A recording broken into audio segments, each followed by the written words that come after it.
Dios le bendice, Pastor Sierra.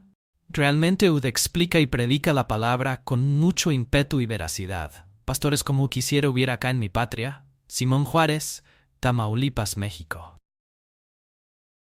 Pastor José Manuel, lo felicito por la palabra que nos da, que mi Padre Dios lo siga usando para que todas las personas que no conocen de Dios a través de sus predicas, Dios toque corazones. Lo escucho desde hace 5 años de la ciudad de Puebla. Saludos y bendiciones. Estimado Pastor José Manuel Sierra, me dio gusto volver a ver sus prédicas. Alcance la petición de la niña, me uní a la oración, que el Señor me los siga bendiciendo. Amén. Yo tengo la sensación, y permítame que a lo mejor me equivoque con lo que voy a decir, pero yo tengo la sensación de que no somos conscientes del tiempo que estamos viviendo. El otro día hablaba con alguien acerca de Noé, personaje del cual hablamos el jueves, ¿se acuerdan? Hablamos de Noé, ¿y de quién era el otro? Abraham, un hombre que el Señor le habló y lo preparó y lo instruyó para vivir encerrado. Y a otro lo preparó y le habló para vivir con las puertas de su tienda abiertas, ¿no? Y dice la Biblia que días antes del diluvio, yo no sé exactamente cuánta gente murió en el diluvio, no sé si fueron 20.000, 30.000, 50.000, o cientos de miles, o tal vez millones, no sé qué población podía haber en ese momento a nivel mundial, pero lo que sí sabemos es que todo lo que no estaba dentro del arca pereció, animales, personas, en fin, plantas, etc. Y dice el Señor Jesucristo, son palabras de Él, que días antes del diluvio, ¿sí?, horas antes de que se produjera la catástrofe universal más grande que jamás ha conocido el planeta Tierra, esa fue la más grande, ¿eh? La segunda catástrofe más grande del planeta Tierra fue el famoso tsunami, este tsunami donde murieron miles y miles de personas hace unos cuantos años atrás. Dice que días antes del diluvio la gente se casaba. Cuando tú te casas con un hombre o con una mujer es porque supuestamente quieres compartir tu vida con él o con ella. No te casas pensando que mañana vas a morir, sino generalmente cuando te casas ya ha habido unos planes, unas familias que se han conocido, hay unos sueños que pretendes que se realicen. Bueno, pues dice la Biblia que días antes del diluvio la gente se casaba, compraban, viajaban, bebían, se daban en casamiento, es decir, hacían planes de futuro. Pero ¿cómo puede ser que con la que va a caer, que dentro de 72 horas, o 24, o 15 o 18 horas, todo esto que vemos, nuestras casas, nuestra ropa, nuestros animales, etcétera, incluso nuestras vidas, si no entramos en el arca podemos perderla? ¿Cómo es posible que la gente no fuera consciente de que en menos de unas pocas horas todo iba a pasar y todo iba a ser destruido? Y no es que no tuvieran información, porque algunos pueden estar pensando, bueno, es que no sabían nada. El que sabía era Noé y sus hijos y sus esposas y su esposa. No es cierto, eso no es verdad. La Biblia nos enseña por otros textos que la gente estaba bien informada. Que Noé no solamente se dedicó durante 120 años de su vida a construir un barco gigantesco, sino que él le dijo a la gente por qué estaba haciendo aquello. ¿Quién le había dicho que construyera aquel barco en medio del desierto, dicho sea de paso? Dice que fue pregonero de justicia. Luego, miles de personas sabían que iba a llover. ¿Cuándo? No lo sabían, eso es verdad. Pero lo que está bien claro es que simplemente el hecho de ver a una serie de personas durante años y años y años construyendo un barco con el trabajo que tuvieron que tener aquella gente, era ya un botón de muestra de que algo va a pasar. Y ellos sabían lo que iba a pasar. Pues dice que no entendieron, esa frase a mí me impacta muchísimo cuando la leo en Mateo 24, dice que no entendieron hasta que comenzó a llover. Claro, ya era demasiado tarde. Ya era demasiado tarde. Bueno, pues mira tú qué curioso que el Señor Jesucristo, cuando le dice a sus discípulos lo que va a pasar en los tiempos futuros, al final de los tiempos, Él en ningún momento menciona, por ejemplo, a Abraham. Él no menciona, por ejemplo, a Moisés. Él no menciona, por ejemplo, a David, sino que menciona, cuando habla de las cosas escatológicas, de las cosas del futuro, a dos personajes del Antiguo Testamento, un hombre y una mujer. ¿Sabéis, verdad? Dice que los tiempos finales serán como los días de Noé. Noé está en el Antiguo Testamento. Noé realmente no es un nombre. Noé realmente es un adjetivo de bondadoso, de buena persona, de amable, etcétera, ¿verdad? Y la otra persona que menciona es la mujer de Lot. Dice, acordaos de la mujer de Lot. Así que, hermanas casadas, no se pongan celosas si su marido de vez en cuando piensa en la mujer de Lot. Porque la Biblia dice que tenemos que recordar y acordarnos de la mujer de Lot. Lo que le pasó a esa mujer por hacer algo prohibido, nunca tenemos que olvidarlo, ¿vale? Yo tengo la sensación que no somos conscientes, como la generación de los tiempos de Noé, de que este mundo que vemos, de que ese coche que tanto cuidas, esa casa que tanto amas, esos muebles que con tanto sacrificio has comprado y todas las cosas que rodean la vida normal de un ser humano, en cualquier momento todo salta por los aires. Pero vivimos como si nada va a ocurrir. Vivimos como que, bueno, sí, Señor tiene que venir, los terremotos se tienen que producir, las naciones se tienen que levantar la una contra la otra, etcétera, etcétera. Pero, como me dijo una vez un hermano hace muchos años, eso seguramente no lo veremos nosotros. Eso será para dentro de 400, 500 o 600 años. Pero yo no tengo esa sensación, ¿saben? Yo no tengo la sensación de que habrán 50 o 200 o 1000 generaciones de creyentes después de nosotros. Yo no tengo esa sensación. Me gustaría tenerla, pero no la tengo.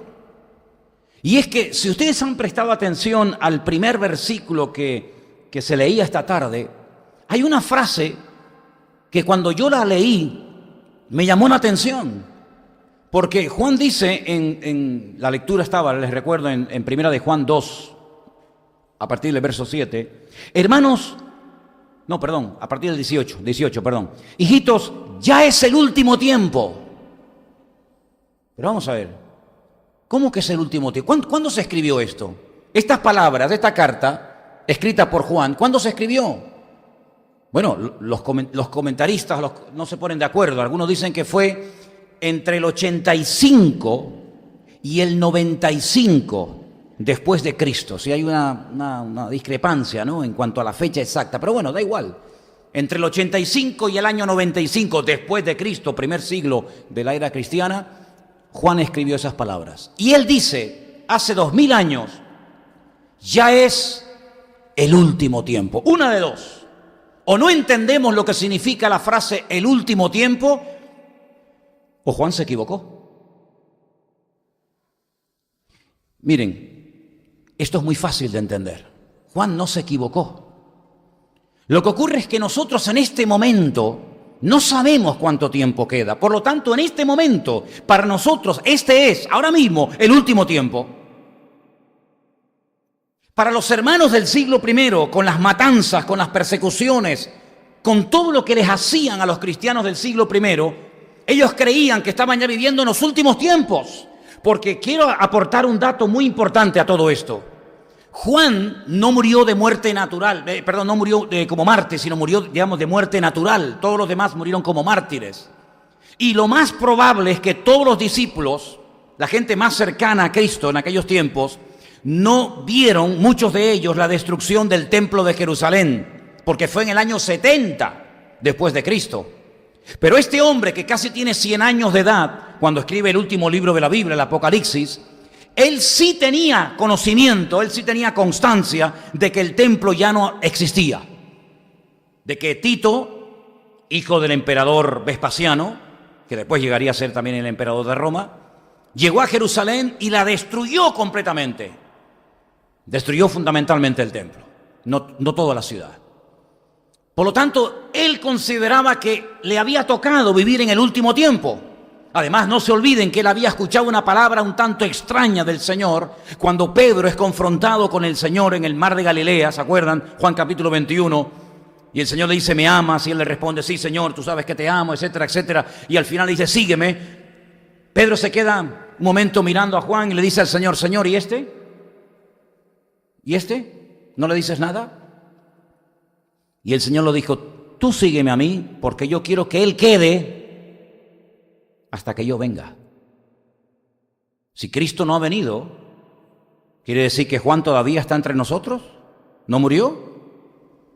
Hay que entender muchas veces esas expresiones para no inventarnos cosas extrañas ni pensar cosas que no son correctas, sino que el Señor lo que le está revelando de una forma profética es que Él vería la venida del Mesías. ¿Y cuándo la vio? En la isla de Patmos, cuando recibe las revelaciones, cuando recibe aquellos sueños, aquellas visiones del libro del Apocalipsis, que gracias al Señor lo tenemos en nuestra Biblia, que es un libro realmente extraordinario y que hay que leer ahora más que nunca. Él vio cómo venía el Señor. Y Él vio a los que se salvaban, y Él vio a los que se condenaban, y Él vio la cara y el rostro del anticristo, Él la vio, y Él sabía cómo se llamaba, y Él sabía quién era la gran ramera, y Él sabía quién era el falso profeta, y Él vio, ¿verdad?, la batalla de Armagedón, y cómo los sellos, y las copas, y las trompetas, y todo aquello se cumplía, Él lo vio. Por lo tanto, aquello es lo que significaba, yo quiero que Él quede hasta que yo venga. Pero cuando Él dice, ya estamos en el último tiempo, Juan y todos los cristianos de aquella época siempre creyeron que ellos verían el retorno inminente del Señor Jesucristo. Incluso el apóstol Pablo, cuando dice y escribe, primero resucitarán los muertos en Cristo y luego nosotros, los que vivimos, los que hemos quedado hasta la venida del Señor. Claro, porque ellos vivían con esa expectativa. Date cuenta que durante siglos, más de 300 y pico de años, los cristianos no se saludaban con el saludo habitual y nuestro de hoy en día, de hola hermano, Dios te bendiga, sino era el famoso Maranata, palabra griega que hacía referencia al retorno, a la venida inminente del Mesías, ¿no? Era una expectativa constante y permanente. Por eso Pablo decía, no es tiempo ni de comprar, ni es tiempo de meterse en hipotecas, ni meterse en rollo, porque el Señor viene pronto. Incluso en aquellos tiempos los famosos tesalonicenses se ponían túnicas blancas y se iban a los montes esperando que el Señor viniera en cualquier momento. Y cuando veían aquellas matanzas y aquellas persecuciones, algunos creían que no habían formado parte del arrebatamiento de la iglesia. Y Pablo les escribe una carta y dice, hermano, no os conturbéis ni por carta ni por espíritu como si fuera nuestra, en el sentido de que el día del Señor vendrá como ladrón en la noche, ¿verdad? Y le da instrucciones acerca de que no, todavía no ha venido, pero ellos vivían con la expectativa de que en cualquier momento el Señor vendría. Bueno, pues si nosotros escribiéramos una carta hoy que formara parte de una supuesta Biblia que se está escribiendo, que no va a ser así, simplemente un ejemplo, pues también pondríamos que nosotros en el momento de escribir dicha carta estamos en el último tiempo. Evidentemente no era el último tiempo. Desde que Juan escribió eso en el siglo I han pasado 20 siglos más después de él. Por lo tanto, no es que se equivocara, sino que él creía con todo su corazón de que el Señor vendría en su tiempo, en su generación. Además, las cosas que estaban ocurriendo apuntaban a que las cosas se estaban cumpliendo y las profecías estaban cumpliendo de una forma tremenda. Ahora, nosotros jugamos, permítame la expresión, con ventaja. En el sentido de que ellos miraban hacia adelante a una serie de acontecimientos que tenían que cumplirse, pero que no se cumplieron en su generación. Por eso nosotros, y podemos afirmarlo categóricamente, no desde un punto de vista religioso, ni fanático, ni mucho menos, sino desde un punto de vista objetivo, nosotros podemos asegurar fehacientemente de que en este momento, somos la generación de creyentes más cerca de la venida del Señor y del cumplimiento de las profecías de la Biblia que ninguna otra generación a lo largo de la historia. Los hermanos de los primeros 3 siglos pasaron persecuciones terribles, pero Cristo no vino en su tiempo. Los hermanos que vivieron durante la Inquisición, ¿saben? Ese periodo terrible de la historia. Inquisición que fue fundada, inventada aquí en suelo español. Y que durante más de 300 años se dedicó a matar a personas, supuestamente en el nombre de Dios. Incluso cogieron barcos y se fueron a México, los españoles, y se fueron a Perú, y se fueron a otras partes del mundo, persiguiendo a los que se habían escapado de sus garras, ¿verdad? Los hermanos de la Inquisición, ¿cómo vivirían? ¿Con qué concepto vivían aquellos creyentes? Pues pensando que estaban en medio de la gran tribulación, pensando que el anticristo estaba persiguiéndolos y quería matarlos a todos y a cada uno de ellos. Además, millones un dato muy importante es conocerlo, millones de hermanos nuestros murieron sin tener nunca un ejemplar de la Biblia traducida en su propio idioma. Claro, es una ventaja tener toda la Torá, tener todos los profetas, tener todas las cartas de Pablo, tener todas las cartas de Pedro, tener todas las cartas de Juan, tener las cartas de Santiago, tener el Apocalipsis. Hombre, eso es una bendición. Pero muchos hermanos nuestros ni siquiera tuvieron nunca una carta del Nuevo Testamento, hasta que aquel monje sevillano, pues se le ocurrió, gracias al Señor, de escribir la Biblia al castellano por primera vez, el famoso Casidoro de Reina, al que la Inquisición lo puso en la lista negra para acabar con él y se les escapó. Y después más tarde otro monje cartujano, sevillano también, pues quiso él, el hombre, hacer una mejor traducción, ¿verdad? Una mejor versión, Cipriano de Valera, y gracias a aquellos hombres que se jugaron la vida, nosotros podemos hoy en día tener la Biblia en nuestras manos. Pero hay señales que tenían que cumplirse que ni en la Segunda ni en la Primera Guerra Mundial vieron. Claro, imagínate nuestros hermanos durante la Segunda Guerra Mundial. ¿Qué pensarían? ¿Que el anticristo estaba ya reinando? Además, como el anticristo, según la Biblia, se tiene que levantar del antiguo territorio que abarcó y dominó durante siglos el Imperio Romano, y este hombre se levantó del corazón de Europa y se le cruzaron los cables y le dio por matar a judíos y mató a millones, ¿verdad? Pues, ¿qué pensarían los hermanos nuestros en 1942, 1944, 1945, porque ya había empezado la gran tribulación y que el anticristo estaba por allí, ¿verdad? Y que en cualquier momento vendría el Señor? Pues no vino en aquellos tiempos, ni en la Primera ni en la Segunda Guerra Mundial, porque todavía faltaban profecías por cumplirse. Por lo tanto, hasta que no se cumpla todo lo escrito, el Señor no puede venir. ¿Cuántos dicen amén? Por eso dice el apóstol Pedro, y yo quiero que por favor nunca olviden ese texto de la Escritura, que hacemos bien. Además me gusta cómo lo escribió, me encanta el estilo literario que emplea. Dice, hacéis bien en prestar atención a la palabra profética más segura, partiendo de la base de que ninguna profecía de la Escritura es de interpretación privada, ¿verdad? Y dice que es como una antorcha que alumbra en medio de la oscuridad. Entonces es muy importante ver que ni en el siglo I, ni en el siglo IV, ni en el siglo XVIII, ni en el siglo XX pudo venir el Señor. ¿Por qué? Porque había palabras, había profecías que tenían que cumplirse. Pero déjenme que les diga algo.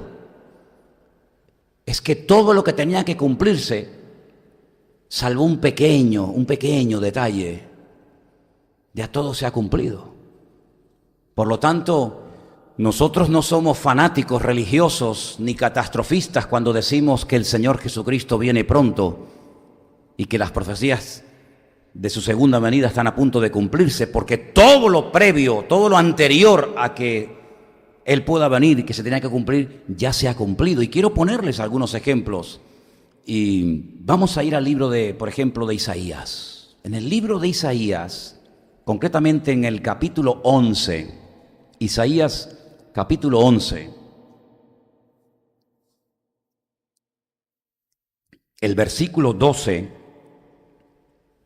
dice, Isaías capítulo 11, versículo 12, y levantará pendón a las naciones, y juntará los desterrados de Israel, y reunirá a los esparcidos de Judá de los 4 confines de la tierra. Y se disipará la envidia de Efraín, y los enemigos de Judá serán destruidos. Efraín no tendrá envidia de Judá, ni Judá afligirá a Efraín. Esa palabra de que el Señor reunía a todo su pueblo sobre los 4 confines de la tierra no se había cumplido en la Segunda Guerra Mundial.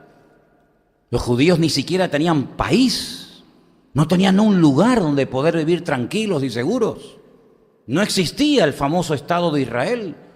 Por lo tanto, no podía venir el Señor en aquellos tiempos. Por eso cuando hay creyentes que con toda su bondad y con toda su buena intención me dicen, hermano, es que Cristo puede venir mañana, le digo, no puede venir mañana. Y a veces yo he ido a iglesias y a lugares a dar enseñanzas sobre el tema de Daniel y Apocalipsis y le digo, hermanos, mire, durante toda esta semana que vamos a estar estudiando con detenimiento las profecías escritas por Daniel y las profecías escritas en el Apocalipsis y en Ezequiel y en otros capítulos, nos indican el tiempo en el que estamos. Y yo les digo a los hermanos, durante toda esta semana que yo voy a estar aquí con ustedes, no se preocupen, no va a venir el Señor. Y me dicen, hermano, ¿cómo se atreve? Digo, bueno, hagamos algo. Si al final de la semana el Señor no ha venido, tuve razón. Si el Señor al final de la semana o en medio de la semana de clases vino, pues te pediré perdón en el cielo, me equivoqué. Es decir, la Escritura se escribió para algo. No se escribió para que andemos en la ignorancia, en la oscuridad más absoluta, sino para que estemos velando y orando. Yo puedo asegurar categóricamente que en este momento no va a venir el Señor. No va a venir en este culto el Señor a buscarnos a ninguno de nosotros. Y si nos fuimos durante el culto y fuimos arrebatados, pues me equivoqué. Pero si cuando yo termine el culto todos seguimos sentados aquí en este salón, no me equivoqué. Porque hay palabras de la Escritura que nos indican cuánto tiempo falta. Nadie puede decir el día y la hora, por favor, faltaría más. Pero sí podemos saber por las señales de los tiempos cuánto falta y cuánto no falta, en qué momento del cronómetro, del reloj de Dios nos encontramos. Seguimos en Isaías, capítulo 27. Fíjense qué cosa tan interesante, el mismo libro de Isaías. Ahora el capítulo 27, versículos 12 y 13. Acontecerá en aquel día que trillará el Señor desde el río Éufrates hasta el torrente de Egipto. Vosotros, hijos de Israel, seréis reunidos uno a uno. Acontecerá también en aquel día que se tocará con gran trompeta y vendrán los que habían sido esparcidos en la tierra de Asiria y los que habían sido desterrados a Egipto y adorarán al Señor en el monte santo. ¿Dónde? En Jerusalén. No podían hacer eso en la Edad Media. Durante siglos tuvieron prohibida. Incluso cuando los ingleses, antes de entregar la tierra, ¿verdad?, en el año 1948, concretamente en mayo, tenían prohibido el acceso de los judíos al monte del templo. No podían acercarse allí ni siquiera orar. Por eso el barrio judío construían las casas bien en alto para que pudieran ver a lo lejos el monte Moriah, donde están las explanadas de las mezquitas, porque no tenían acceso. A esas zonas le pertenecían a lo que la Biblia llama Moab, en el idioma moderno, a Jordania, de un semáforo que tenemos allí, ¿verdad?, cerca de la casa donde nos quedamos, pues de ahí para abajo no se podía pasar, era otro país, era Jordania.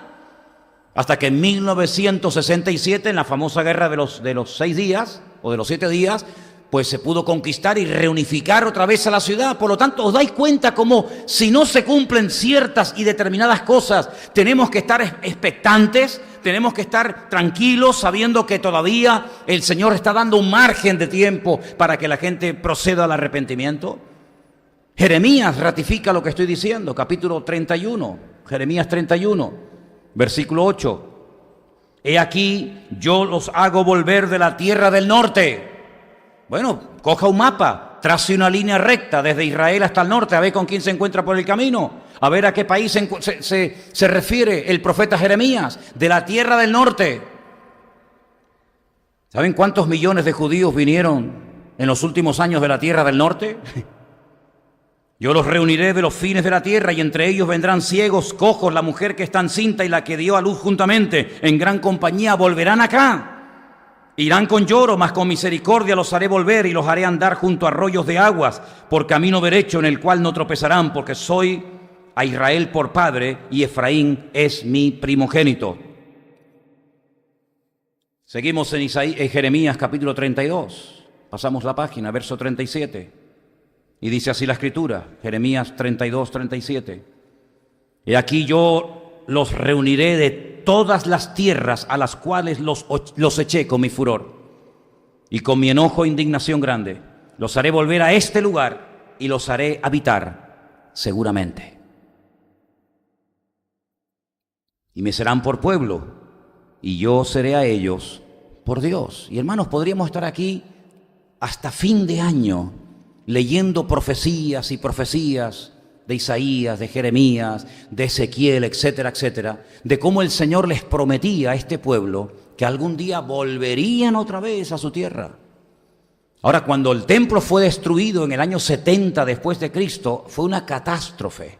Ya el Señor había dado un protocolo, la palabra protocolo, ¿no? Cuando hay un accidente hay que activar el protocolo, ¿no? Cuando hay un terremoto hay que activar el protocolo. Bueno, el protocolo de lo que tenían que hacer y de lo que no tenían que hacer, ya el Señor se lo dio detalladamente, claramente, en palabras que tenemos registradas en el capítulo 24 de Mateo y en el capítulo 21 de Lucas. Ellos sabían, si por casualidad están cerca de la ciudad de Jerusalén y ven que las tropas romanas asedian la ciudad, el que esté en el campo, que no entre en la ciudad. El que esté en la azotea, no se le ocurra bajar para coger algo de ropa y salir corriendo. Les dio instrucciones concretas y específicas. Los que no huyeron fueron masacrados, cientos, miles fueron crucificados, kilómetros y kilómetros de gente crucificada. Pero muchos cristianos lograron salvar la vida porque el Señor les había dicho no estén ese día en aquel lugar. Incluso les dice, y ay de las que estén encinta, y oren para que vuestra huida no sea en invierno. Les dice el Señor, ¿verdad? Y les habla de la higuera, y les habla acerca de la abominación desoladora, y les da un montón de detalles, un protocolo para saber cómo actuar en casos de emergencia. Yo estaba pensando en estos días, ¿no creen que sería bueno como iglesia tener un protocolo de emergencia por lo que pueda ocurrir? Piénsenlo, piénsenlo.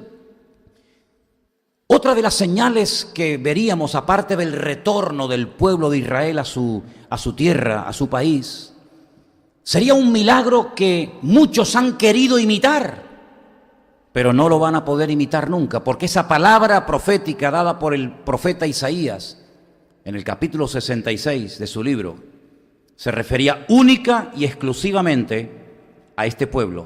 Y ustedes van a escuchar este texto y ahora les voy a decir dónde está. Presten atención, por favor, a este versículo, es tremendo. Y esto ya se ha cumplido. ¿Quién oyó cosa semejante?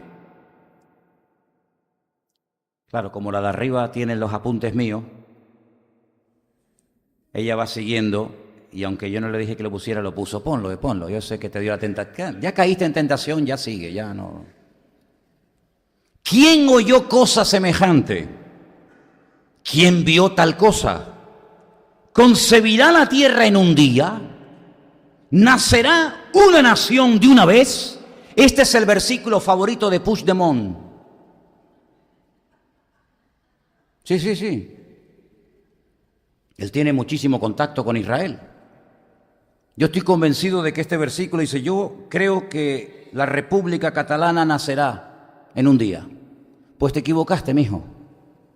La República Catalana no nacerá nunca. Nunca. Esa es la gran frustración. La nación, la única nación de la historia de la humanidad que nació en un día. Hoy no existía, mañana existe. En un día fue el Estado de Israel. 4:30 de la tarde, 18 de mayo de 1948. Si Dios quiere, el próximo año, a esa hora y ese día, yo estaré con un grupo de hermanos en Israel. Porque no me puedo perder esa fecha el próximo año. Porque curiosamente son los 70 años de la independencia del Estado moderno de Israel. En un día, hermanos. De ser un pueblo perseguido y masacrado por todas partes. Aquellos que le persiguieron pasaron a la historia y desaparecieron. Y aquellos que eran perseguidos pasaron a la historia como un pueblo que milagrosamente nació en un día, en menos de 24 horas. ¿Qué te parece? Así que estas señales proféticas nos tienen que abrir los ojos. Y nos tienen que dar la seguridad de que las palabras escritas en la palabra del Señor se han ido cumpliendo con una exactitud matemática. A pesar de que las probabilidades decían que era imposible que tal cosa ocurriera, aunque el Señor profetizaba a través de sus siervos, los profetas, e iban en contra de toda probabilidad de cumplimiento, las palabras se cumplían, porque lo que es imposible para los hombres es posible para Dios. ¿Cuántos dicen amén? ¿Sí? ¿Cuántos dicen amén? Ok. El cambio climático. ¿Cuántas veces hemos oído hablar del dichoso cambio climático? Y la pregunta es, ¿habéis notado algo en el clima ¿O todo está siempre igual? No cabe la menor duda de que el clima está cambiando de una forma otra vez. ¿Se acuerdan el último invierno? El último invierno que tuvimos, donde nevaba, donde llovía cántaros, ciudades donde nunca había nevado, en el sur de España. ¿Y qué pasaba en el norte? La gente estaba en la playa, en San Sebastián, en Santander, en Galicia, en Bilbao, por todas esas zonas, la gente en mangas de camisa. Es como si al mapa le hubieran dado la vuelta. El norte lo pusieron en el sur y el sur lo pusieron en el norte. ¿Qué te parece?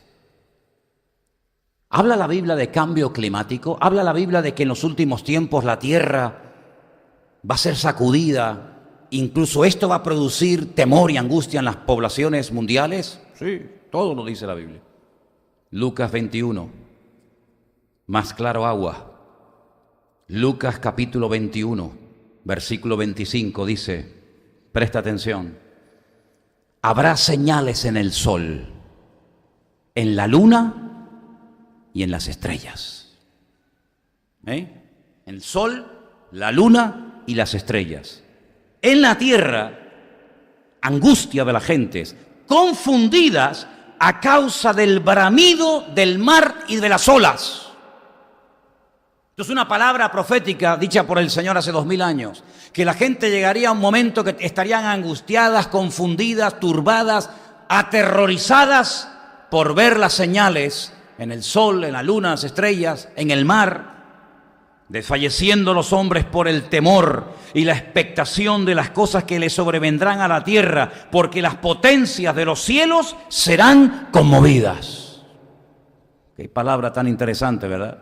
¿Sabes lo que dice el profeta Joel?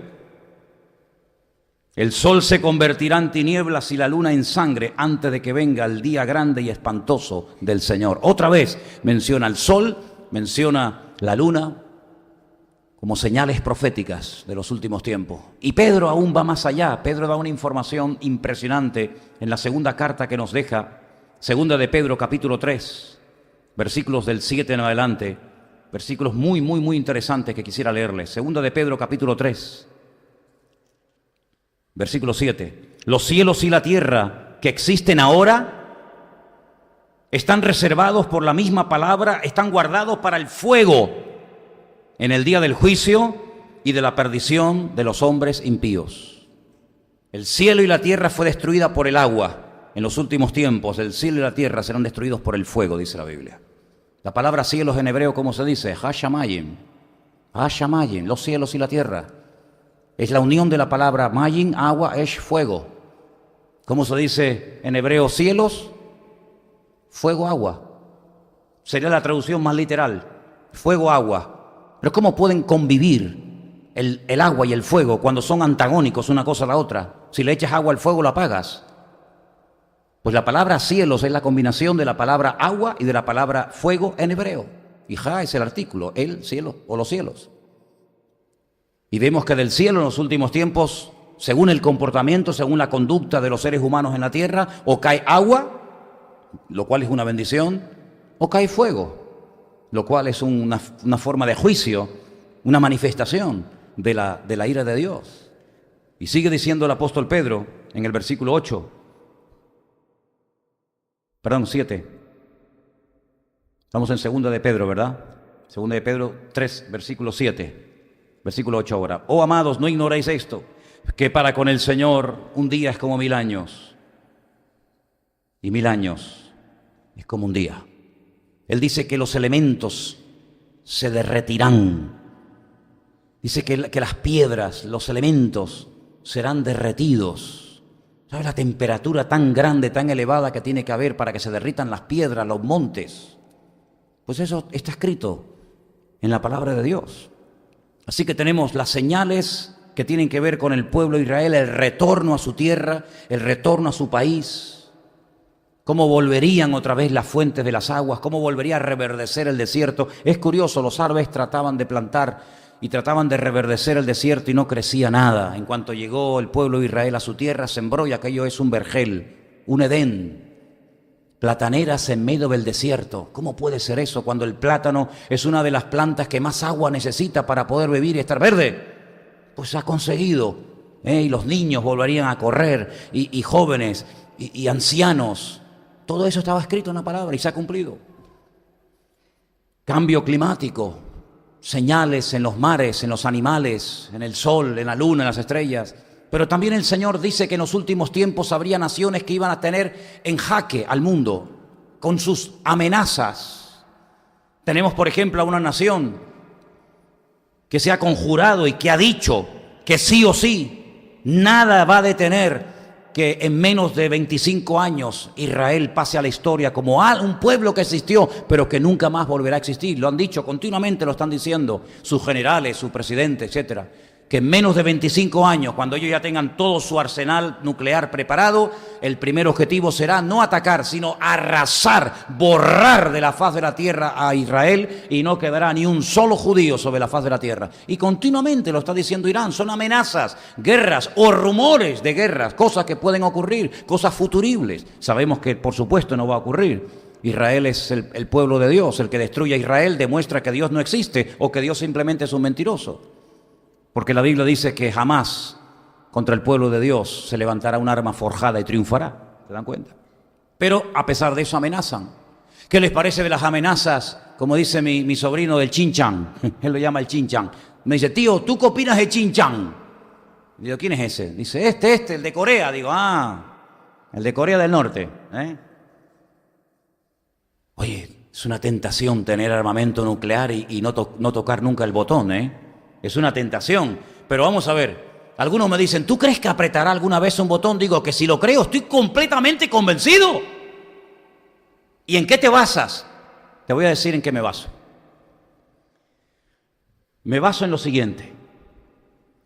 El hombre, cuando era perfecto, con una comunión con el Señor extraordinaria, la presencia del Señor estaba con él. El Señor le dice a Adán y le dice a Eva, no coman de este árbol. No habían pecado, no tenían esa maldad que el ser humano a consecuencia del pecado lleva dentro, ¿verdad? Eran santos, eran perfectos, pero eran libres, con libre albedrío. Si no serían máquinas, si no serían robots. Para ser perfecto tienes que tener la capacidad de hacer lo que te dé la gana, si no, no eres perfecto. Eres un ser programado, imposible de rebelarse contra tu creador o tu diseñador. Por lo tanto, para ser perfecto me tienes que dejar pecar, si no, porque la palabra tamid, perfecto en hebreo, es completo. Completo y perfecto se dice igual. Por lo tanto, si quiero ser perfecto o soy completo, me tienes que dar la capacidad de rebelarme contra ti. ¿Estás dispuesto? Y Dios dijo, por supuesto que sí. Y le puso una orden para que el hombre se demostrara a sí mismo lo libre que era. No era una tentación que Dios le puso a Adán y a Eva, ni muchísimo menos. Dios no puede ser tentado por el mal, ni Él tienta a nadie, dice la Escritura. Pero fue una prueba para que te demuestres a ti mismo que te hice perfecto, que tienes capacidad de elegir, de escoger, de abrirte, de cerrarte, de amarme o de odiarme. Y al mismo tiempo es una prueba a ti mismo de lo capaz que eres de hacer el mal cuando te lo propones, o al mismo tiempo te puedes dar cuenta de las grandes maravillas que puedes llegar a hacer si te lo propones, porque todo va incluido en tu creación. Y el hombre, en su perfección más absoluta, ¿pecó o no pecó? Entonces, si un hombre perfecto, que hablaba con Dios, que entendía a Dios, que caminaba con Dios en la más absoluta perfección, llegó a pecar y a tocar y a comer y a probar de lo único que el Señor le dijo que no lo hiciera, como un hombre pecador y caído, ateo, que odia a los cristianos, que odia la Biblia, que odia a todo el mundo, no va a tener la tentación y no va a apretar un día un botón sabiendo que tiene el poder y la capacidad para poder tocarlo? Claro que sí, por supuesto. ¿O es que la Biblia no describe en Zacarías capítulo 14? Léanlo, lean ese capítulo. Es que la Biblia no describe de una forma impresionante cómo muere una persona bajo un ataque nuclear, bajo un ataque de una bomba de hidrógeno, bajo un ataque de un arma química. Por supuesto que lo dice la Biblia. ¿Cómo podía aquella gente 300, 400, 500, 800 años antes de Cristo describir la muerte de una persona que cae bajo digamos, el impacto de un tipo de este armamento? porque hablaban, dice, inspirados por el Espíritu Santo de Dios. Claro, su lenguaje era un lenguaje limitado, pero al fin y al cabo lo que decían era muy claro. Estando incluso de pie, se iban a consumir. No hay nadie en la Biblia que haya muerto así. El otro día estaba haciendo una lista de todas las formas que la Biblia dice que morirían los impíos. Unos fueron comidos por los perros, otros fueron ahorcados, otros fueron quemados vivos, otros fueron apedreados, otros fueron tirados por un balcón abajo. Pero nadie ha muerto con la muerte que describe el profeta Zacarías, que dice que se van como a desmigajar, como a deshacer, dice, y sus lenguas se van a deshacer, y sus ojos en la cuenca, algo increíble. Eso es la forma como muere una persona bajo un ataque bacteriológico, químico o nuclear. Y en los últimos tiempos la Biblia nos enseña que estas amenazas van a pasar de amenazas a hechos puntuales y reales. No te quepa la menor duda. Mikhail Gorbachev, antes de dejar de ser presidente de la Unión Soviética, dijo ya en aquellos años, mira que ha pasado 2 años, en este momento nosotros tenemos 1.200 cabezas nucleares. Mikhail Gorbachev. 1.200 cabezas nucleares. Y cada una de esas cabezas es más potente que las 2 bombas atómicas que los americanos lanzaron durante la Segunda Guerra Mundial sobre Hiroshima y Nagasaki en Japón. Pero no solamente tienen ellos ese armamento nuclear, y los americanos también lo tienen, y Corea del Norte también lo tiene, y Pakistán lo tiene, y Francia lo tiene, y la India lo tiene, y Israel lo tiene, y tantas naciones. 11 veces se ha calculado, los expertos han calculado que el hombre tiene potencial armamentístico hoy en día para destruir el planeta Tierra 11 veces. Albert Einstein decía, si hay una tercera guerra mundial, la cuarta pelearemos con palos y piedras. Lo que no quedará títere con cabeza. Pero aparte de estas señales, hay 2 palabras que parecen igual, y las estuve analizando y son completamente diferentes. Una es la palabra que aparece en Mateo 24:24, donde dice el Señor, cuidado que no seáis engañados, porque vendrán falsos cristos. En griego es pseudo-cristos. Y la otra palabra, que la emplea solamente Juan, en 1 de Juan 2:18, en plural y en singular, en el versículo 22, en el capítulo 4, verso 3, dice anticristos. Anti es una preposición griega. Cristo sabemos lo que es. Es el equivalente a la palabra Mashiach en hebreo, que significa ungido, ¿vale? No es un nombre propio, es un adjetivo, ungido. Pues el Señor dice que en los últimos tiempos vendrían 2 tipos de personas. Unos que serían falsos cristos y vendrían también, Juan dice, anticristos. La diferencia, el matiz es muy interesante. El que dice que es Cristo no está negando la existencia de Cristo. No es un ateo. No es como muchos que por ahí dicen, bueno, pero Cristo es un personaje de la mitología. Realmente no existió nunca nadie en el mundo que se llamara Jesucristo, Yeshua HaMashiach. Eso es un cuento de ustedes los cristianos. Eso es un cuento de la Biblia. No, perdone. Jesucristo fue un personaje histórico. Independientemente de lo que tú creas o dejes de creer acerca de su persona y de su obra, Jesucristo es un personaje de la historia como fue Napoleón, Cristóbal Colón o cualquier otro. Estos falsos cristos, estos falsos ungidos, no vienen negando la existencia del Cristo verdadero, sino que vienen usurpando una identidad que no es de ellos. Es decir, hubo un Cristo, pero ahora el Cristo verdadero soy yo. Luego, no son ateos que, repito, tiran por tierra su existencia, sino que se hacen pasar por un pseudo Cristo. Y en este momento, si no recuerdo mal, hay como 7. El último que se ha levantado diciendo que es Cristo es un ex policía de la Unión Soviética de unos 30 y pico de años, que por cierto tiene un harén de mujeres impresionantes, y dice que él es Jesucristo. ¿Qué te parece? Habría que crucificarlo, Habría que crucificarlo y esperar 3 días a ver si resucita. Pero bueno, dejémoslo ahí. Sin embargo, estos falsos cristos, estos falsos ungidos, cuidado, porque no solamente se refiere al hecho de que vendrán personas haciéndose pasar por el Jesucristo, el ungido verdadero, sino que apunta a algo más. Cuidado, La Biblia siempre apunta a algo más. Hay un mensaje cercano y un mensaje, digamos, en la lontananza, en lo distante, ¿no? Algo a corto y a largo plazo.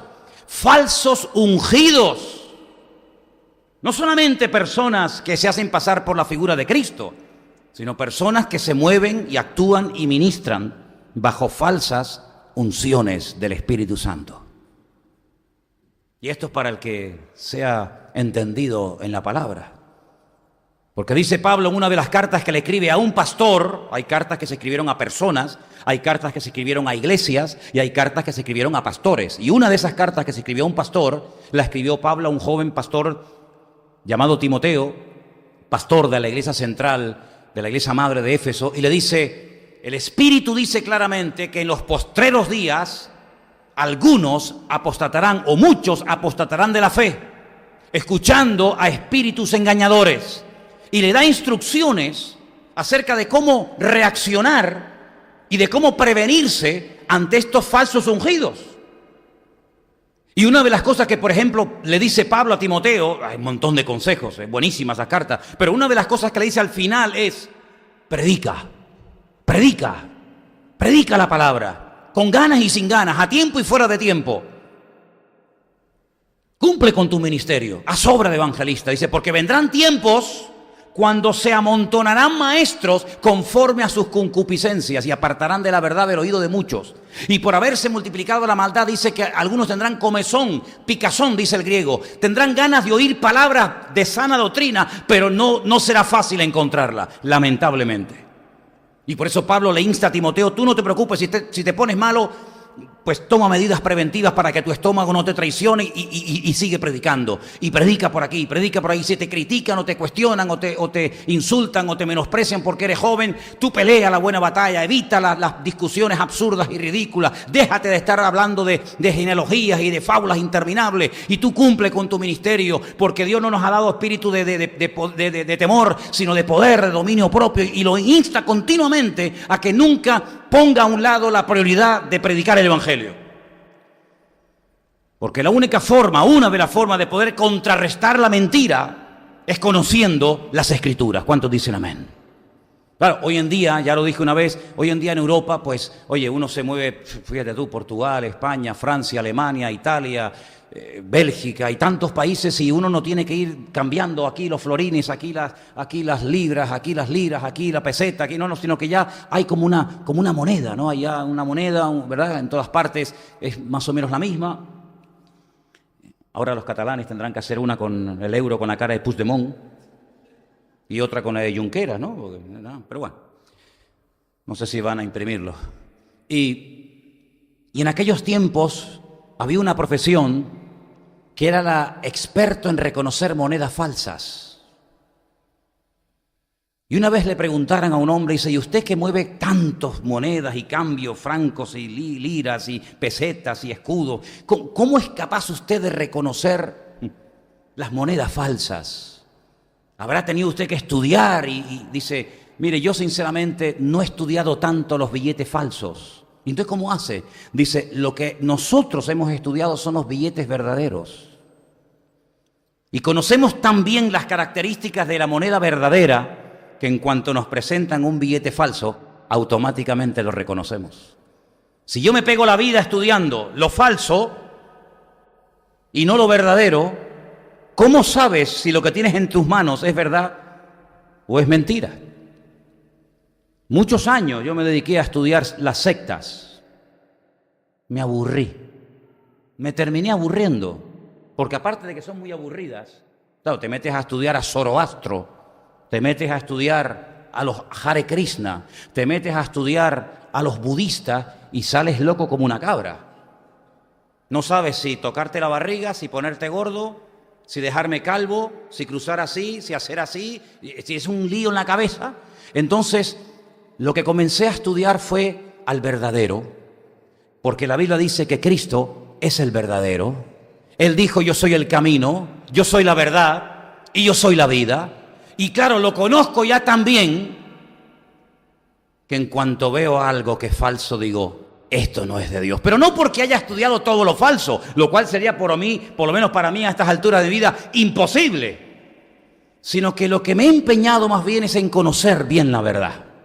Y cuando uno conoce bien la verdad, uno huele la mentira a kilómetros, porque la verdad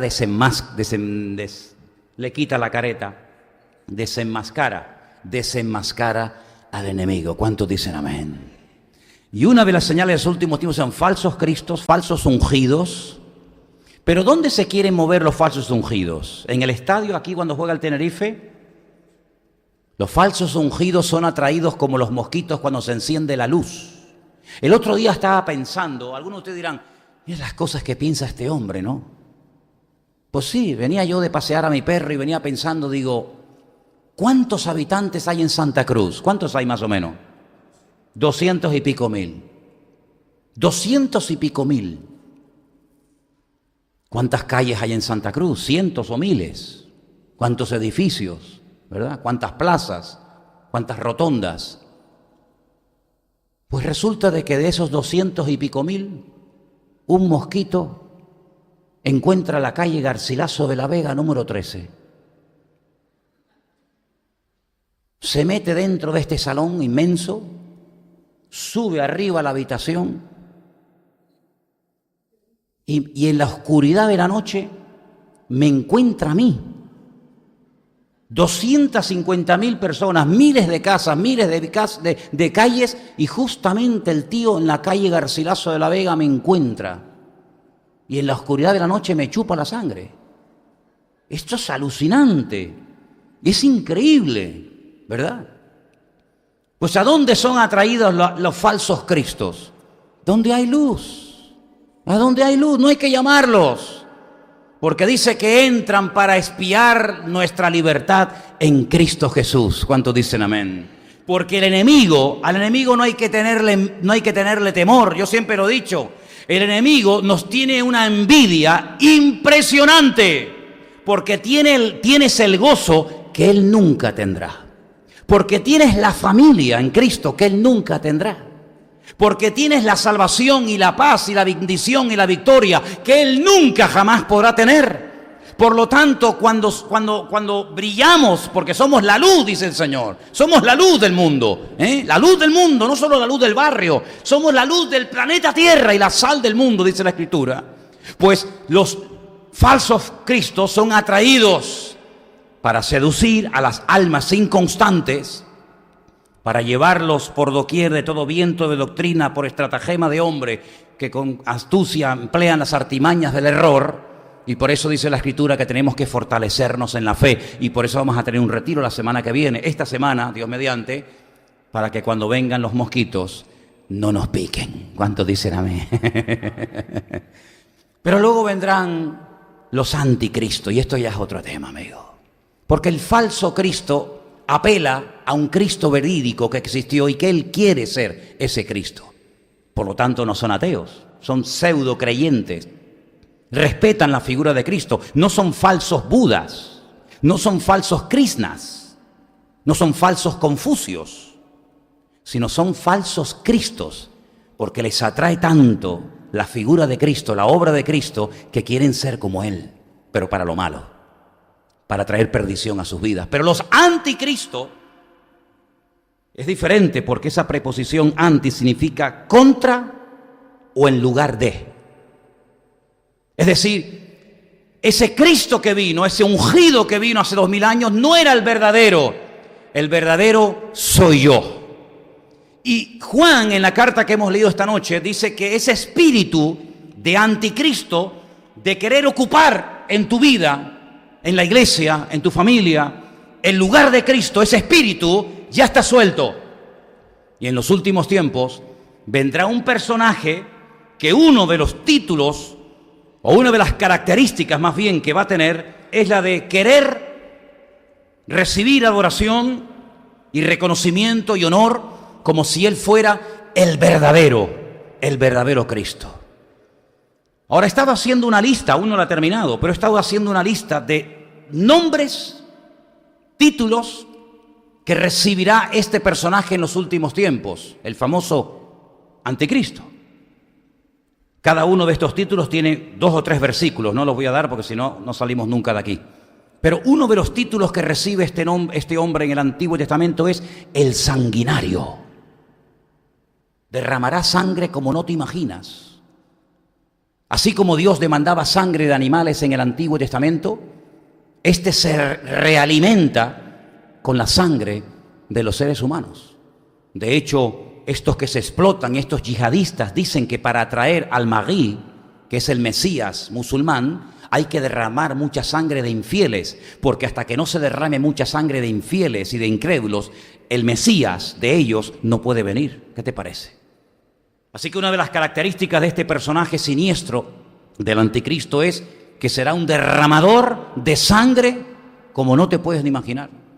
La Biblia lo llama el engañador. Y cuidado que no estoy hablando del diablo, estoy hablando de esta persona, de este líder político que aparecerá en breve en ese Parlamento Europeo en el que he estado recientemente. De ahí se levantará y de ahí hará de la suya.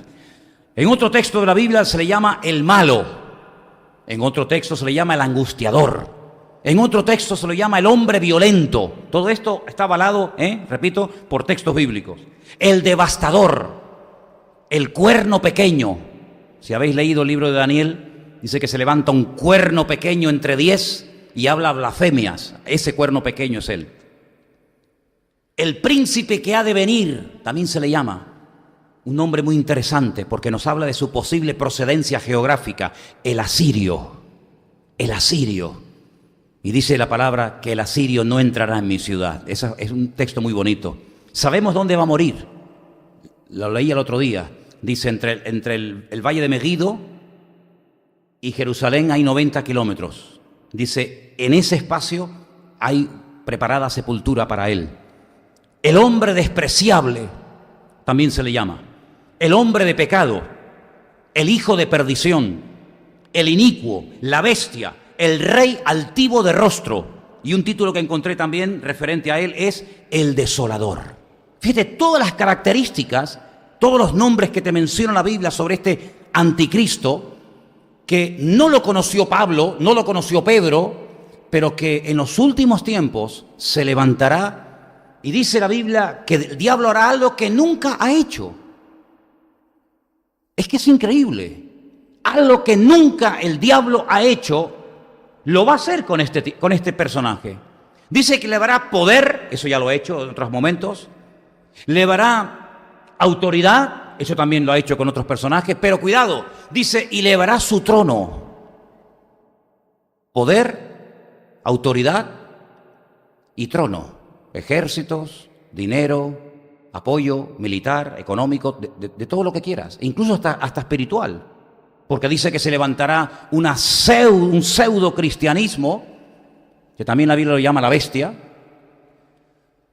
que apoyará y le hará todo tipo de publicidad a este personaje siniestro.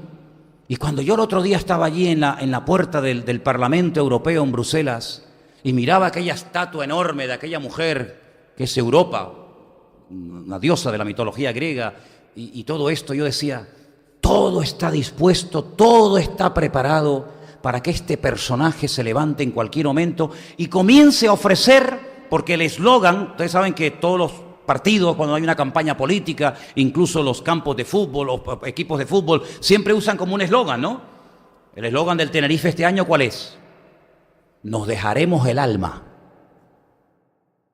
Ese es el eslogan. Miren, vayan ahí al estadio, ponen, nos dejaremos el alma. Digo, pues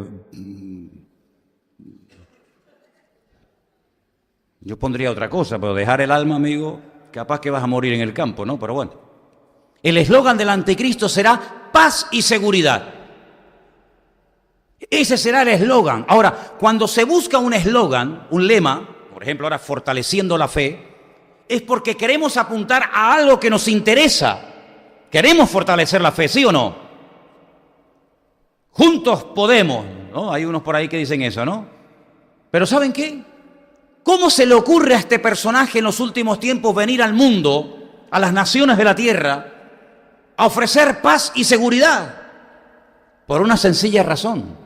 Porque los últimos tiempos se van a caracterizar por una ausencia total de paz y de seguridad. Claro, aquí en Canarias todavía dormimos con las ventanas abiertas, y a veces se nos olvidan las llaves en la puerta, pero aquí hay hermanos de otros países que pueden asegurar de que la forma como todavía se vive en Canarias, esto ya pasó a la historia en muchas naciones donde se vivía 1000 veces mejor que aquí vivimos hoy en día nosotros. Porque lo que es la inseguridad, el temor, el miedo, el que alguien me está siguiendo y ese por qué me está mirando, y rejas, y perros, y cadenas, y alambradas, eso es lo cotidiano, eso es lo normal en muchas naciones hermanas nuestras, ¿sí o no?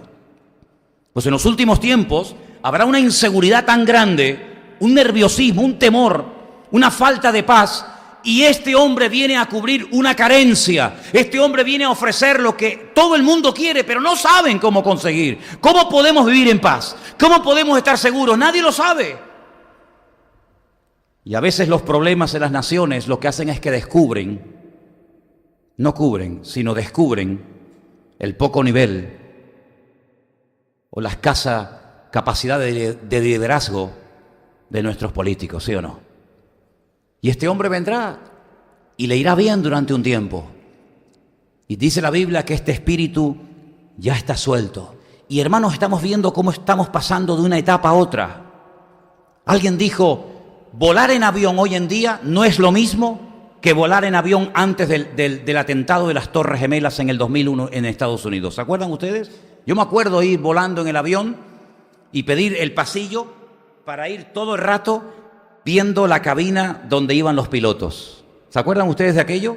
Que se veían todos los botones, que me daban ganas de ir y hacer así, ¿no? Un montón de botones y de luces, y los pilotos estaban con la puerta abierta, la azafata llegaba, le daba un cafecito, le daba algo. Hoy en día las cabinas de los pilotos están blindadas, puertas de hierro, que ahí no entra ni una mosca.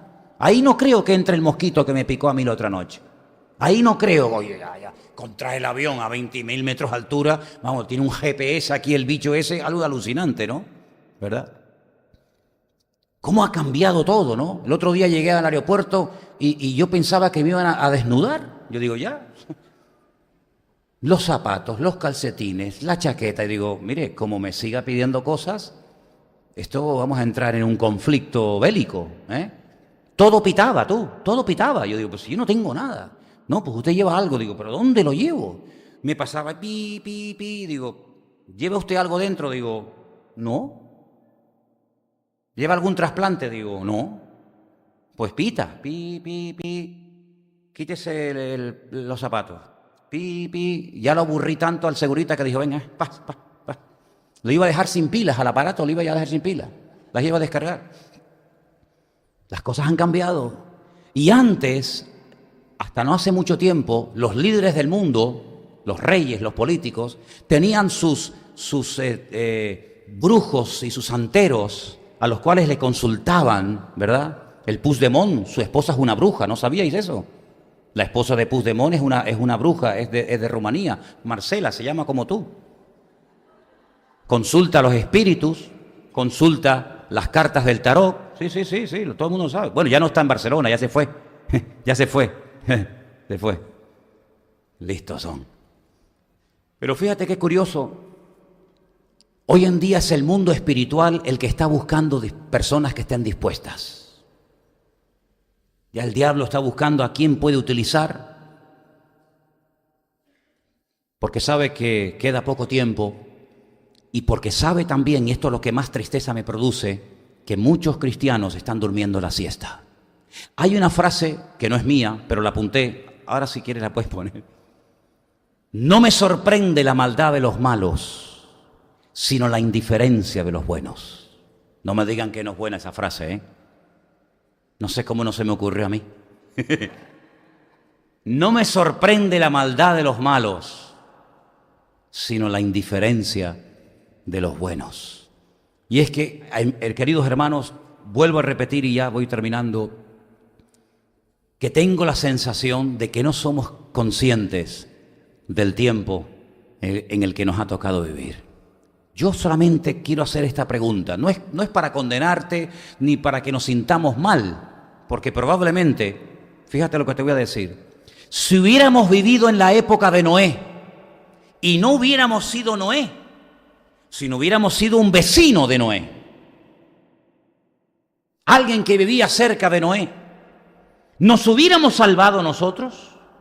¿Hubiéramos entrado al arca con nuestra esposa y con nuestros hijos? Yo sé que es una hipótesis, es simplemente un ejemplo, ¿verdad?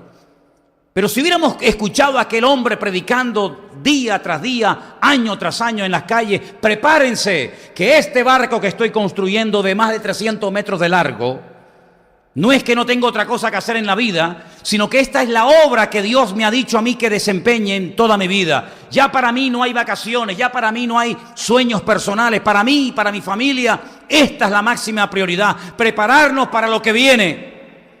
¿Hubiéramos nosotros entrado al arca con Noé, con Sem, con Cam, con Jafet, con sus esposas y con la esposa de Noé? ¿Hubiéramos entrado? Lo dejo ahí en punto suspensivo. Si hubiéramos vivido en Sodoma y Gomorra,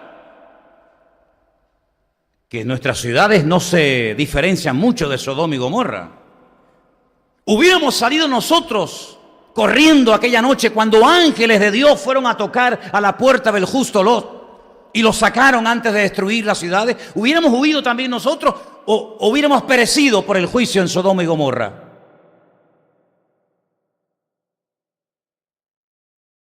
Me da la impresión de que hay muchos creyentes que no son conscientes de todas estas cosas. Imagínate por un momento que mañana te mandan una carta o te llaman de tu banco. Lamentablemente todos tenemos que tener cuenta bancaria. A mí sinceramente no me gustaría para nada, pero el sistema, ¿verdad?, nos obliga muchas veces a tener hasta para un móvil, hasta para cualquier detalle, una cuenta. Imagínate que mañana te llaman y te dicen: usted ha sido seleccionado por ser un buen cliente. Siempre te dicen lo mismo. A mí a veces hace años me llamaban de bancos, me decían: le vamos a conceder un crédito por ser un buen cliente nuestro. Y yo le digo: ¿ustedes quiénes son? Y me decían el nombre del banco. Digo: pues si yo no sé ni dónde están ustedes. Yo en mi vida he sido cliente de ustedes. Pero imagínate que tu banco, con el que tú pagas las facturas del teléfono, de la hipoteca o recibes tu paga mensualmente, imagínate que te llaman y te digan: le hemos seleccionado, tenemos un nuevo producto revolucionario que le va a hacer la vida más fácil y más cómoda, y además va a ser dentro de unos años lo que todo el mundo va a tener que utilizar. Y usted va a la oficina y le informan y le dicen: mire, ¿cuántas veces usted ha ido a lo mejor a comprar algo y resulta que no llevaba el carnet de identidad, no llevaba la tarjeta de crédito, o va al médico y se le olvidó la cartilla de la Seguridad Social, o a la farmacia y no le quieren atender porque no se acuerda del número ni llevó la cartilla, o capaz que usted quiso ir a volar y perdió no sé qué? Tenemos un producto revolucionario. A partir de ahora usted olvídese de perder nada. Todos sus datos, sus cuentas bancarias, sus vacunas, sus compromisos, su dinero, todo, absolutamente todo. Usted simplemente lo que tiene que hacer es dejarse poner una pequeña cosita aquí, un pellizquito, que ni se va a notar. Bueno, tal vez por eso se han puesto tan de moda las tiendas de tatuajes. Claro, cuando tú ves a una persona con un tatuaje así en la espalda, ¿cuántos picotazos? Yo me quejo del mosquito que me encontró la otra noche. Pero para hacerte un tatuaje, yo gracias a Dios no tengo ninguno, ni pienso hacerme ninguno. No me estoy metiendo, yo no sé ni quién tiene aquí tatuaje, ni me interesa. Yo no me lo hice porque yo me convertí muy joven, ¿vale? Y yo leí en la Biblia que Dios prohíbe eso, por lo tanto yo no lo hice. Si no hubiera conocido al Señor, a lo mejor me hubiera tatuado la cabeza, vete tú a saber, no lo sé. Pero cuando una persona tiene un tatuaje inmenso, esa persona ha tenido que recibir miles de picaduras, de puntos, para que ese dibujo, esa figura salga, así de claro. Bueno, pues, ¿qué más da? Una picadita y usted lleva ahí, mire, lleva su número de seguridad social, su carnet de identidad, su pasaporte. Usted cuando va a la gasolinera nada más tiene que hacer así, pasar la mano, pum, ya se lo descuenta en el teléfono. Y además otra cosa, a partir de ahora, para comprar, para vender cualquier transferencia bancaria, cualquier operación que usted haga, ya mire, ni el chip digamos del DNI, sino que todo lo lleva usted encima, como los perros. Primero empiezan por los perros, después terminan con los animales. Siempre ha sido así, siempre ha sido así. Ya los animales llevan su chip, nadie protesta. Si se pierde, saben dónde vive el dueño, si está vacunado, si no está vacunado, etcétera, etcétera. Yo estoy plenamente convencido que muchos no son conscientes de que toda esta tecnología ya está en vanguardia y es muy atractiva y muy práctica. Es que el diablo se lo monta muy bien, permítame la expresión. Es que el diablo no es un imbécil. El diablo sabe cómo vender sus productos envenenados. El diablo no te va a venir diciendo, mira, toma, esto es cianuro, bébetelo. Sino que el diablo sabe perfectamente cómo presentar sus ofertas. Una vez le preguntaron a una persona, ¿cómo es posible que ese hombre que dice mentira, toda la noche la gente vaya a escucharlo? Y ustedes que están allí y cuentan verdades, no va nadie. Y alguien le dijo, lo que pasa es que aquel hombre que cuenta mentiras las cuenta como si fueran verdades. Y ustedes las verdades las cuentan con tan poca gracia y con tan poco entusiasmo que parece que están contando mentiras. El diablo sabe perfectamente cómo vender sus productos. El diablo sabe perfectamente. Por eso, queridos hermanos, lo que tenemos que hacer es fortalecernos en la fe, agarrarnos a las promesas del Señor, mirarle a Él, porque la Biblia dice, y a mí esto es algo que me sacude por dentro. Yo me siento aludido con esto, que el amor de muchos se enfriará en los últimos tiempos. Bueno, yo digo, no, yo no soy de eso. Pues bueno, el que piensa estar firme, mire que no caiga. No hay un versículo que también dice eso. Hay una iglesia en peso, una iglesia entera, porque dentro de una iglesia no todo el mundo siempre está igual. Hay gente que está unos mejor, otros peor, unos más animados, unos más santos, unos más fríos, unos más pasotas, unos más cerca del Señor, otros más lejos, hay de todo. Pero en la Biblia hay un ejemplo de una iglesia en peso. Cuidado, una iglesia que cuenta la historia secular que llegó a tener más de 300.000 almas allí, La iglesia de Éfeso era un pedazo de iglesia alucinante en el siglo I. Empezó con un pequeño grupo de 12 personas que no se aclaraban mucho de lo que creían o dejaban de creer, y por poco tienen que cerrar el grandioso y magnífico, imponente templo de la diosa Diana o Artemisa, que adoraba todo Asia Menor. Cuidado, una iglesia espectacular. Allí pasó los últimos días de su vida María, la madre de Jesús, junto con Juan, que la recogió en su casa. Allí era el pastor Pablo y después fue Timoteo. Allí estuvo Priscila y Aquila, allí estuvo Tito, allí estuvo Sila. Allí estuvieron los mejores predicadores de la época. Dice la Biblia que miles y miles de personas en la ciudad de Éfeso quemaban las cosas de los libros de brujería y se convertían a Cristo. Fue un avivamiento, un despertamiento espiritual sin precedente en todo el continente asiático. Y antes de que terminara el primer siglo, cuando Pedro recibe un mensaje del Señor para esa iglesia, Apocalipsis capítulo 2, les dice cosas muy bonitas. Ya me gustaría a mí que me la dijera el Señor. Habéis trabajado, habéis sufrido, habéis tenido paciencia, gloria a Dios, que Dios ve lo bueno que hacemos, ¿sí o no? Habéis probado a los que se dicen ser apóstoles y los habéis hallado mentirosos. ¿Qué cosa? ¿Cómo probaban en aquellos tiempos los apóstoles? ¿Cómo sabían si eran falsos ungidos, falsos cristos, verdaderos apóstoles o falsos? Bueno, un día hablaremos de eso. Pero añade algo terrorífico para la iglesia. Pero tengo contra ti que has dejado tu primer amor. Y no había pasado ni 100 años. En 100 años, desde que Cristo murió, resucitó y ascendió, ya había una iglesia entera, que era la de Éfeso, que se enfrió. Era humo. Aquí un día hubo una hoguera, pero ya no hay nada. En un siglo, en menos de un siglo, la iglesia gigantesca y maravillosa impactó. Bueno, fíjate cómo era esa iglesia, que de ahí salieron personas y abrieron la Odisea, Esmirna, Pérgamo, Sardis. Una iglesia madre, una iglesia que producía iglesias, que producía obreros, una iglesia imponente. Se enfrió. Si eso les pasó a nuestros hermanos de Éfeso en el siglo I, ¿cómo no te va a pasar a ti? ¿Cómo no nos va a pasar a todos y a cada uno de nosotros? Ante estas amenazas de guerras y rumores de guerras, ante estos posibles ataques de guerras nucleares o no, ante esta maldad que cada vez va en aumento, mira, observa los libros de lo que le enseñan a tus hijos en la escuela. Vas a flipar, te vas a quedar asustada, donde ya lo bueno es malo y lo malo ya es bueno, donde ya ni siquiera puedes tomar a veces autoridad, porque hasta puedes terminar en la cárcel por querer educar bajo principios y bajo un mínimo de moral a tus hijos. Ten cuidado porque hasta te pueden denunciar. Es alucinante a lo que hemos llegado, ¿verdad?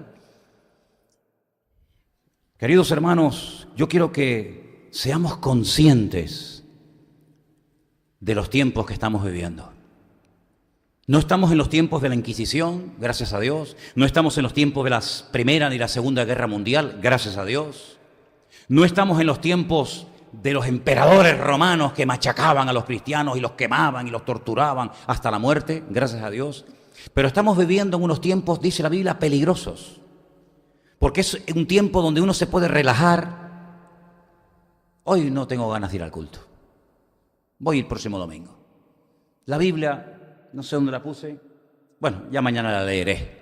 Orar no oro mucho, pero bueno, no, el Señor sabe todo. En paz me acostaré así, me eso, solo más vivir confiado. Amén. Hasta mañana, Señor. Es un cristianismo light. Es un cristianismo peligroso porque nadie se mete contigo. Te ignoran. Te ignoran. Cuando nos persiguen, nos unimos. Buscamos de Dios. No nos queda más remedio. Cuando no nos hacen caso y nos ignoran, puede ser que nos relajemos y nos confiemos diciendo, bueno, todo está bien, tengo trabajo, poquito dinero, pero al fin y al cabo tengo una entradita.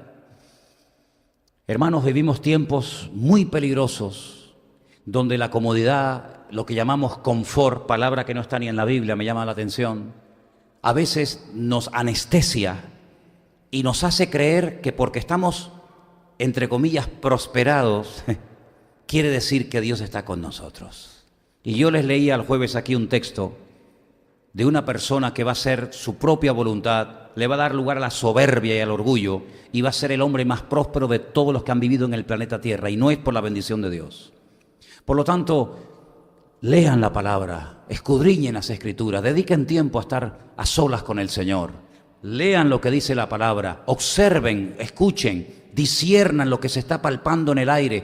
Todo esto que está ocurriendo, todo esto es la sombra de lo que en el mundo espiritual está ocurriendo. ¿Cuántas veces yo les he dicho que lo natural es un reflejo de lo espiritual? Por lo tanto, hermanos, dice la Biblia, y termino, es hora de despertar del sueño. Sería una tragedia tener que aprender a base de palos a estas alturas de la vida, ¿verdad? Cuando durante tantos años se nos ha predicado la palabra, sería una pena tener que ahora recurrir y acercarnos al Señor porque las cosas se han puesto un poquito cuesta arriba. Aprendamos a las buenas, que es el sistema que Dios tiene para nuestras vidas. ¿Cuántos dicen amén? Oramos, hermanos. Cierra tus ojos ahí donde estás, por favor. Ahí donde estás. Mira.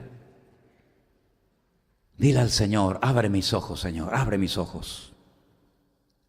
Abre mis ojos porque a veces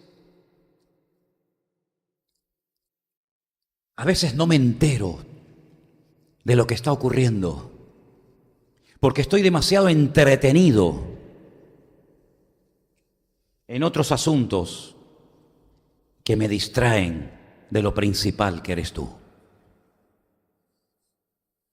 Yo quiero que le pidamos esta noche al Señor, Señor, sacude mi vida, Padre. Sacúdeme, Señor. Zarandéame. Jesús le dijo una vez a un discípulo suyo, Satanás os va a zarandear como al trigo. Pero yo he rogado por ti para que tu fe no te falte. Fíjate cómo el Señor sabía que sus discípulos iban a ser zarandeados y la única y mejor manera de aguantar el movimiento, la prueba, era preparándose en oración. Señor, en esta noche te pedimos que tú prepares nuestros corazones y nuestras vidas para estos tiempos finales en los que nos ha tocado vivir, Señor, donde vendrán falsos cristos, donde vendrán anticristos, donde vendrán tantas y tantas calamidades a esta tierra. Y todo esto es principio de dolores, los dolores de parto que anuncian tu pronta venida. Ayúdanos, Señor. Oh, Señor, ayúdanos y abre tú nuestros ojos para que veamos las maravillas de tu palabra. Invito a la iglesia a que se ponga de pie en esta noche y vamos a ofrendar a nuestro Dios, como solemos hacer. Pido que los hermanos que nos van a ayudar